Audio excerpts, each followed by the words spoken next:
Jim Bob. That's what everybody calls me in the small town where I grew up. My family is rich, and we have been rich ever since my great-grandfather opened the first cotton gin in the area. A few years later, he would open the first bank in the county. Much later, my grandfather would open a Ford dealership. By the time I came along, our name was well known. We lived in a mansion on 120 acres near town and drove new cars every year. I was a little chunky, so I did not have a girlfriend in high school, but that changed in college.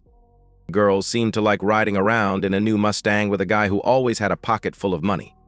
There was one girl that I really liked. Her name was Sue Wilson. She was a cute, light brown-haired girl with pretty blue eyes. We started dating my senior year and were going steady by Christmas. We never slept together. She wanted to remain a virgin until her wedding night. I respected that. Even when we drove to Panama City for spring break, there was no intimacy. Soon after I graduated, we flew to Vegas and got married.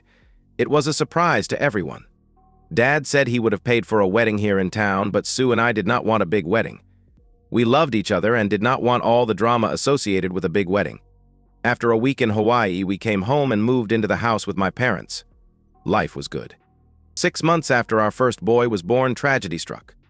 My parents were killed by a drunk driver. Since I was the only child, I inherited everything. The bank, the cotton gin, and the car dealership became my responsibility. I think I handled it pretty well. Besides my education, I had spent lots of time working with my father learning the businesses. 2 years later, my second son was born. I loved my life and the family I had been blessed with. It was a year later that Sue asked me what I thought about her getting a boob job. I was all for it. The 2 babies had done a number on her once beautiful breasts and they could use some help. We found a surgeon, and she went from having sagging 32 C-cup breasts to 36 D-cup breasts that stood proudly on her chest. But that operation changed more than just her bra size. I noticed her clothes changed. Her dresses now had plunging necklines. Her skirts were a little shorter. Her swimsuits went from one-piece to string bikinis. Some were even thongs. Her personality also changed. She spent less time with the kids. She became flirtier. Men took notice. Within a year, we had a nanny. Sue started having lunch with her girlfriends. Then it was drinks with them at the club until midnight. One night after Sue left for a night out with her friends, I checked the GPS I had installed on her Lincoln. It was parked at a motel over in the next county. She was cheating. I confronted her with what I knew the next morning. She did not even try to lie. She admitted the affair and then laughed at me. The way I see it, Jim Bob, is you have 2 choices. This is a no-fault state and we did not sign a prenup. You divorce me and you will pay me alimony and child support for the next 15 or 20 years. You'll see your boys every 2 weeks on the weekend while I live in this house. I can even move one of my lovers in here to help me raise your sons. The other choice is just to put up with my flings. Who knows, in 5 or 10 years I'll get it out of my system. I think the second is the best for you. I'll still make love to you whenever you want, no problem there. And I promise to be discreet. What do you say? Well, to make a long story short, I agreed with the second choice. That was until today. I came home and just as I was pulling up, I saw a car leaving. In it was a black man. I thought we had agreed that she could have her affairs, but always at a motel in another county. I even let her go on a vacation last year to New York. She was gone for 2 weeks. No problem. But now this. At our home, and as I was to find out in a few minutes, in our bed. I entered the house fuming mad. Sue was changing the sheets on the bed. I exploded. What the hell, Sue? In our house and in our bed. Calm down. This was the first time here at the house. Leroy did not have a lot of time and I was horny. The kids are in school and I did not think you would find out. So what? You know I fool around. Get naked and I'll give you sloppy seconds if you want. Who the hell is this Leroy and how long has it been going on? He's just a guy I met at a bar about 4 months ago. What does it matter? Are you upset because he's black or because I slept with him in our bed? I am mad because of everything. I want you to stop. I want our life back to where it was before you started this running around. Jim Bob, we have talked about this. I am not stopping. You can pack your things and move out. File for divorce if you want. But remember what I said would happen if you do. I was frozen in place. She was right, I would lose my sons and my ancestral home. She would be awarded a huge amount of alimony and child support. I'm trapped. I did not even answer her. I turned and walked out of the room thinking she was forgetting about another option. The one where I confront the lying, cheating woman. I drove to the city cafe and ordered a cup of coffee with a piece of apple pie. Sheriff Bull walks in and sits down at my table. From the perspective of Sheriff Bull, now is as good of time as any to introduce myself. My real name is Richard Stanton, but everyone calls me Bull. I got that nickname about the time I entered high school. I was big for my age.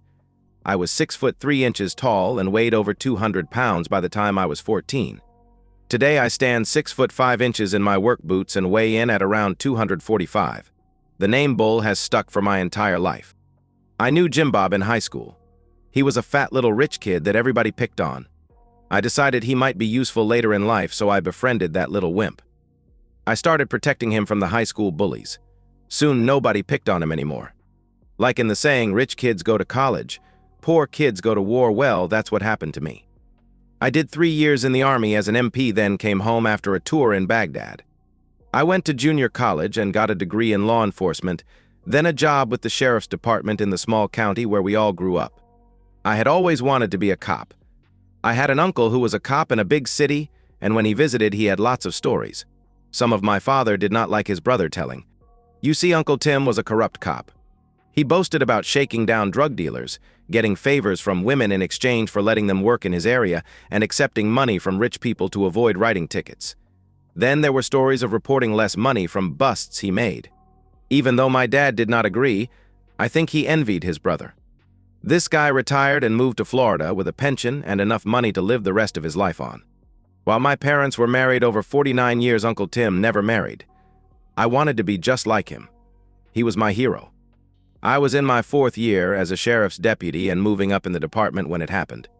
There was a bank robbery in town.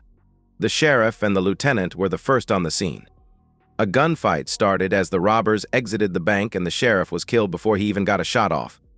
The lieutenant was badly wounded. He would never walk again. I got there just in time to see what was going on. The robbers were in the getaway car and starting to pull away. I slammed my patrol car into theirs. They were trapped with my car pinning them on one side and a telephone pole on the other. They were dazed as I got out and walked up to the front of their car. No, I did not read them their rights. I shot both through the windshield with my .357 service revolver. The official statement said they ignored my demand that they put their hands on the dashboard and were scrambling for their guns. I was hailed as a hero and the county commissioners appointed me as acting sheriff until the next election, which I won easily. Now let's talk about Sue Smallwood and Leroy Jenkins, or LJ as he is known on the street. I knew Sue was cheating on Jim Bob, everybody in town did. What I did not know was that she had taken up with Leroy. That is until the DEA agents came into my office with information about Leroy and his current lover, Sue Smallwood. The DEA wanted to turn Leroy and needed my help. That's the way it works in the drug business. Catch a little fish, then he helps you catch a bigger fish so he does not spend the rest of his life in jail. Since Leroy was operating in my county, and without paying me for protection, I gladly agreed to help. I secured a warrant and placed listening devices in Jim Bob's house by using one of my contacts with the cable company. While I could not see her and Leroy, it did not take a genius to know what was going on. I listened that afternoon as the two lovers made plans to combine a night on the town with one of his deliveries. But what was a lot more interesting was the conversation between Sue and Jim Bob after he came home. He needs my help. Sue had lied to him about this being the first time Leroy was at their house. I had recorded 3 other conversations between the two lovers and who knows how many times he was there before I started listening. I had a plan in mind when I pulled out a chair and sat down with him at the city cafe. I know what's going on with Sue and Leroy Jenkins. How? He asked. Leroy's in trouble with the feds. I was brought in and Sue's name came up. I'm going to kill that bitch, he answered. Calm down, Jim Bob. I have a better way. For the next 15 minutes, I explained what I can do. My last sentence was, but it is going to cost you. How much? He asked. The way I figure it, she would get a minimum of $5,000 a month in alimony and about $2,500 a month in child support, which would last for at least 15 years. The alimony could go on forever. I'm thinking $100,000 in cash and one of those new Ford 4-wheel drive pickups every couple of years would cover it. He shouted deal and almost jumped across the table to shake my hand. Shit. I should have asked for $250,000. I'll have to remember that next time. Go home and act like everything is fine. She is going to tell you that she is going to be gone this weekend. Actually, she is spending it with Leroy at his cabin at the lake. That's where I'll get them." Again, we shook hands and I left. I did wonder if he could pull it off. Probably. He has known of her cheating for years. One more night of pretending should be no problem. Back to the perspective of Jim Bob. Saturday morning, I was making breakfast for my sons when my phone rang. It was an unknown number, so I did not pick up. After breakfast, I was cleaning the kitchen when it rang again. I still did not pick up. It rang again with the same unknown number as I was about to start lunch. This time I answered. "Jim Bob, why did you not answer my earlier calls?" "Sue?" "I am sorry, the caller's ID said unknown number and I was busy with the boys. Why aren't you using your phone?" "Jim Bob, honey, there has been a terrible misunderstanding. Sheriff Bull has me in jail." "What? Why?" I try to act surprised. "I'll explain it all when you get here. Please hurry. I've been here all night and I want to get home. I'll be there as soon as I can get somebody to look after the boys. Sit tight and don't talk to anyone until I get there." I cut the call and started laughing hysterically. The boys wanted to know what was so funny. "Mommy just told Daddy a joke," I replied. I waited until 3 p.m. to call the lady we used as a babysitter. She was there in 30 minutes and I drove to the jail. I met Bull in his office with the door shut for about 15 minutes, then was shown into a visitor's room. Sue was behind a glass and picked up the telephone as I sat down. "What took you so long?" "Mrs. Harrison was doing her weekly shopping. I had to wait until she finished." "Jim Bob, you have to get me out of here. I need a shower and I want to see the boys. Now she is worried about her sons?" "I have my doubts about that. I talked to Bull before I came in here. Sue, you are in a lot of trouble. You were found in a house full of drugs. Your fingerprints are everywhere. Your drug tests came back positive. Bull says you were completely out of it when they found you and Leroy in bed. Naked. In bed with a black drug dealer. Then there's the gun they found in the glove box of your car along with 6 bags of cocaine. Sue, what is going on?" "This is all a big mistake. Leroy and I had driven to Memphis to go dancing. They were checking everybody before letting them in the club, so Leroy handed me his pistol and I put it in the glove box. We were going to deliver the coke to one of his clients, but he was not at the club last night. I took them out of my purse and put them in the glove box," she replied. "So Leroy was driving your car, and you had the drugs in your purse?" "Yes. He likes to drive the Lincoln when we go out. In the club we danced and... Okay, I admit I did a line of coke. First time, I swear. Then we drove back to Leroy's place up at the lake. I think I did another line. I can't remember. We were in bed making love when Bull and his men busted down the door and caught us. Jim Bob, it was horrible. I was naked and everyone saw me. They all watched as I dressed. After I was brought here, I was put in a cell with 2 other women. I think they were involved in the wrong kind of business. I told them what happened and they said Bull had no right to bust in like he did. I know nothing about Leroy's drug business, and that gun is not mine. I think if you hire a good attorney, I will be released this afternoon and all charges dropped. Please. First of all, no matter what those jailhouse attorneys told you, Bull had every right to bust down that door. He had a no-knock warrant. They have found your fingerprints on an illegal gun. It was reported stolen a year ago. If there is a body on that gun, you will be charged as an accessory to murder. Not true, but I want to give her something to think about. Your fingerprints are all over that house, even on the packages of coke in your car. Of course, your drug tests came back positive. You are in big trouble, Sue. On top of everything, your case is going to be handled by Judge Parker. His daughter died of a drug overdose 3 years ago. He is very hard on drug dealers and their associates. You will be going before him Monday morning for a bail hearing.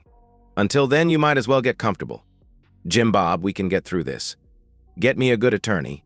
Then when I make bail, we'll work this out. Leroy will testify I had nothing to do with his drug business. When I get out, you and I can start over like you want. I'll quit running around. Stop lying. First of all, Leroy has been under surveillance for over 3 months. The feds know he was at our house a number of times. They wired our house, so all the conversations you have had with Leroy at our house are recorded. Now you are asking for my help? What a joke. 3 days ago you wanted me to be your cuckold. Last night you were found high on coke and fucking a black coke dealer. I will not be at your bail hearing and I will not be getting you an attorney. You are on your own from this minute forward." I hung up the phone and walked out of the room. Sue was pounding on the glass, but I never looked back. 2 days later, she was served with divorce papers as she sat in jail unable to make the $250,000 bail. She never once called to talk to the boys or even asked about them to my knowledge. The district attorney offered her a deal: 3 years in state prison for women. She refused until she found out that Leroy was going to testify against his Mexican drug connection, and then he was going to do 3 years in a federal prison camp. Upon his release, he was going in the witness protection program. Sue decided she did not want him testifying at her trial. She was told by her public defender that if he lied under oath, his deal would be nullified. There was a lot more to the story of her and Leroy than she wanted to come out. Sue went before Judge Parker and ended up taking the deal. The surprise was the judge ordered her to have 2 years supervised probation after completing her sentence, and during that time she was to enroll in a drug rehabilitation program. Our divorce flew through the court system. Sue was present in the courtroom when this judge awarded me full custody of the boys. There would be no alimony, and Sue could apply for visitation privileges when she got out of prison, but the visits would have to be supervised. The judge noted that she had a drug problem and would be attending a drug rehabilitation program. Sue did not take this well and screamed that this was all my fault. She would see me in hell for letting this happen to her. What kind of sick logic is that? She gets caught high, in bed with a black drug dealer and with a gun and coke in her car, and it's my fault. The judge added a permanent restraining order preventing her from coming within 1,000 feet of me, my house, or one of my businesses. She was led away screaming. From the perspective of Sheriff Bull, I had the arrest warrant 2 days before I served it on LJ.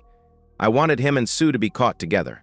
The gun and her fingerprints on the bags of coke just added to her problems and made the divorce from Jim Bob easier. I love this truck. It has all the bells and whistles. I take it up to the lake and do a little fishing whenever I get the chance. Sometimes I even take one of my girlfriends up to the cabin that once belonged to Leroy. I bought it when the feds auctioned it off under the federal forfeiture policy. Life is good. And that's the end of today's story.